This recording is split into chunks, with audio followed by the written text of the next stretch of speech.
most remarkable aspects of the human brain is its ability to recognize patterns and describe them.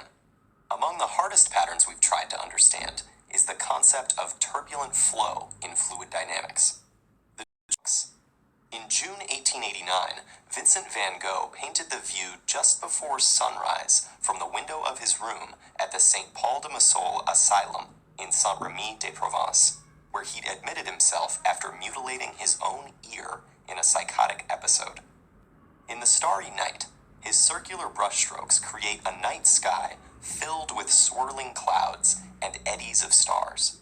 Van Gogh and other Impressionists represented light in a different way than their predecessors, seeming to capture its motion, for instance, across sun-dappled waters, or here in starlight that twinkles and melts through milky waves of blue night sky.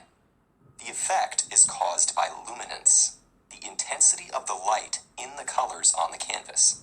The more primitive part of our visual cortex, which sees light contrast and motion but not color, will blend two differently colored areas together if they have the same luminance.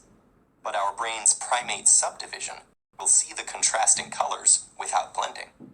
With these two interpretations happening at once, the light in many Impressionist works seems to pulse, flicker, and radiate oddly. That's how this and other Impressionist works use quickly executed prominent brushstrokes to capture something strikingly real about how light moves. In 2004, using the Hubble Space Telescope, scientists saw the eddies of a distant cloud of dust and gas around a star, and it reminded them of Van Gogh's Starry Night. This motivated scientists from Mexico, Spain, and England to study the luminance in Van Gogh's paintings in detail. They discovered that there is a distinct pattern of turbulent fluid structures, close to Kolmogorov's equation, hidden in many of Van Gogh's paintings. The researchers digitized the paintings and measured how brightness varies between any two pixels.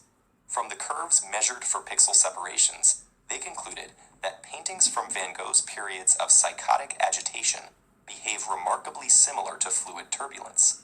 His self-portrait with a pipe, from a calmer period in Van Gogh's life, showed no sign of this correspondence, and neither did other artists' work that seemed equally turbulent at first glance, like Munch's The Scream.